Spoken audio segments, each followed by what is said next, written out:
त्या ठिकाणी आपण क्वेश्चन नंबर 18 सॉल्व करणार आहे.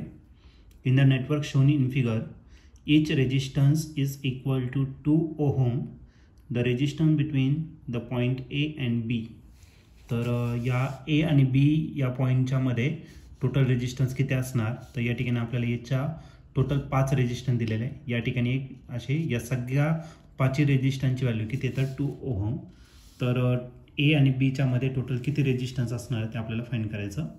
याचे 4 ऑप्शन दिलेले आहेत. त्यापैकी A ऑप्शन आहे 1 ओहम, बी ऑप्शन आहे 4 ओहम, सी ऑप्शन आहे 3 ओहम आणि लास्ट डी ऑप्शन आहे 2 ओहम. तर या 4 ऑप्शनपैकी या क्वेश्चनचा करेक्ट आन्सर काय असेल तर आपण याला सॉल्व करूया आणि मग डिसाईड करूया. तर या ठिकाणी एक नेटवर्क दिलेलं आहे आपल्याला. प्रत्येक रेजिस्टन्सची व्हॅल्यू या ठिकाणी 2 ओहम दिलेला आहे. तर रेजिस्टन्स फाइंड करायचा आपल्याला ए आणि बी या दोन पॉईंटच्या मध्ये आपल्याला रेजिस्टन्स फाइंड करायचा.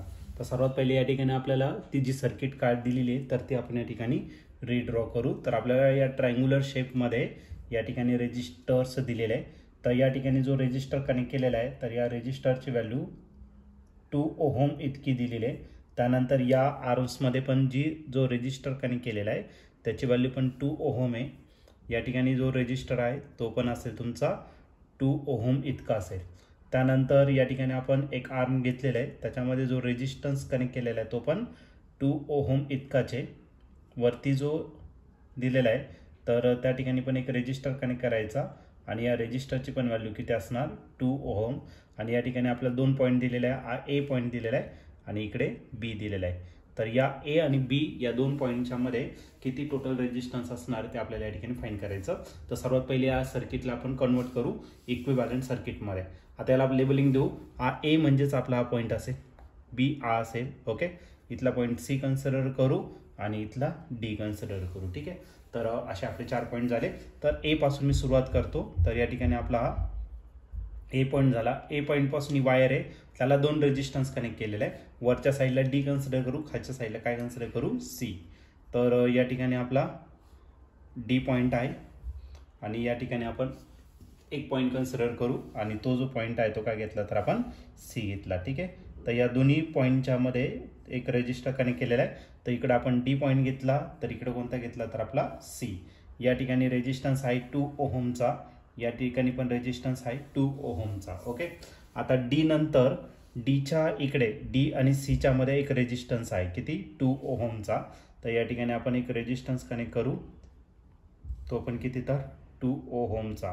डी नंतर तो आणखीन एक पॉईंटला कनेक्ट केलेला आहे बीला आणि सी नंतर पण एक बी पॉईंट घेतलेला आहे. तर या ठिकाणी हा बी पॉईंट आहे. मग डी आणि बी याच्यामध्ये एक रेजिस्टन्स कनेक्ट केलेला आहे ज्याची व्हॅल्यू आहे किती तर 2 ओहम इतकीच आहे, ओके. आणि सी आणि बी पॉईंट जर घेतला सी बी याच्यामध्ये पण आपल्याला जो रेजिस्टन्स कनेक्ट केलेला आहे तो देखील किती तर 2 ओहम इतकाच दिलेला आहे, ओके. असे 4 रेजिस्टन्स या ठिकाणी आपण कनेक्ट केलं आणि या प्रत्येक रेजिस्टन्सची व्हॅल्यू किती आहे तर 2 ओहम आहे. म्हणजे याचा अर्थ ही जी सर्किट आहे हे काय बॅलन्स सर्किट आहे, ओके. आता बॅलन्स जर असेल तर या बघा या दोघांचा रेशो जर घेतला 1 येईल आणि या दोन रेजिस्टन्सचा रेशो घेतला तर 1 येईल, ओके. मग हा जो मधला रेजिस्टन्स आहे 2 ओहमचा त्याचं या ठिकाणी काहीच काम पडणार नाही, ओके. मग आता हे वरचे 2 रेजिस्टन्स, ओके. सपोज याला आपण काय कन्सिडर करू R1 कन्सिडर करू आणि हा जो रेजिस्टन्स आहे हा किती झाला तर तुमचा R2. हे दोन्ही सिरीजमध्ये असणार. सिमिलरली इकडचा R3 आणि इकडचा R4 हे पण कसे असणार तर सिरीजमध्ये असणार, ओके. आणि मग नंतर पॅरलल मग आपल्याला टोटल रेजिस्टन्स भेटेल बिटवीन पॉईंट ए अँड बी. याच्यामध्ये आपल्याला रेजिस्टन्स भेटून जाईल, ओके. मग here R1 and R2 are in series. R1 आणि R2 कसे तर सिरीजमध्ये आणि सिरीजमध्ये आपण काय करतो त्यांची ॲडिशन. मग त्याला आपण काय करू तर RS1 कन्सिडर करू. मग तो झाला R1 प्लस काय झाला R2. R1 दिलेला आहे 2 ओहमचा, R2 पण 2चा आहे. 2 + 2 किती झाला 4 ओहम, ओके.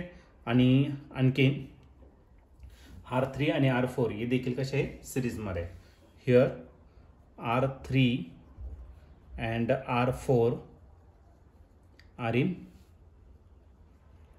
सिरीजमध्ये आपण काय करतो ॲडिशन करतो. मग RS2 जो असेल तो काय असेल R3 प्लस काय असेल तर R4, R3 2चा आहे, R4 पण 2चा आहे, 2 + 2 किती झाला तर 4 ओहमचा झाला. ओके, आता हे दोन रेजिस्टर जे आहे जे सिरीजमध्ये होते तर हे दोन्ही कॉम्बिनेशन एकमेकांना आता पॅरलल होणार. ओके, मग पॅरलल म्हणजे आपल्याला फक्त एकच रेजिस्टर भेटेल आणि तो कोणाच्या मध्ये भेटेल, ए आणि बीच्या मध्ये भेटेल. ओके, मग आर ए आणि बीच्या मध्ये म्हणजेच आपला काय भेटला तर RP भेटला. ओके, आणि RP साठी आपण काय करतो तर या दोन रेजिस्टन्स जे पॅरललमध्ये त्या दोघांचं पहिले मल्टिप्लिकेशन म्हणजे कोण RS1 इंटू काय करायचा RS2 आणि टोटल डिवायडेड बाय त्या दोन्ही रेजिस्टन्सची काय करायची ॲडिशन. मग RS1 प्लस काय झाला तर तुमचा RS2 झाला. ओके, RAB आपल्याला फाईंड करायचा. RAP मी लिहितच नाही. RS1 जो आहे तो किती आला 4चा इंटू परत 4चा डिवायडेड बाय 4 + 4, 4 4चा किती राहिला 16 आणि 4 + 4 किती झाला 8. 8च्या टेबलमध्ये 16 आहे, 8 1 1 8 2चा किती राहिला 16. मग आपला जो रेजिस्टन्स आहे total resistance between A and B point याच्यामध्ये जो रेजिस्टन्स आहे तो किती असणार 2 ओहमचा असेल. आणि या ठिकाणी तुम्ही ऑप्शन जर बघितलं तर ऑप्शन नंबर डी जो आहे तो आपल्या या ठिकाणी करेक्टली मॅच झालेला आहे. मग या क्वेश्चनचं जे आन्सर असणार आहे ऑप्शन डी. ऑप्शन डी म्हणजेच काय total resistance between A and B is equal to 2 ohm. Okay, आणि अजून एक महत्त्वाचं, जर सगळे रेजिस्टर जर सारखे असेल विस्टोन्स नेटवर्कमध्ये जो टोटल रेजिस्टन्स आहे तर प्रत्येक रेजिस्टन्स जेवढा आहे तेवढाच तुमचा टोटल रेजिस्टन्स भेटणार आहे. त्याच्यामुळे तुम्ही सॉल्व्ह नाही केलं तरी आन्सर भेटून जाईल याचं.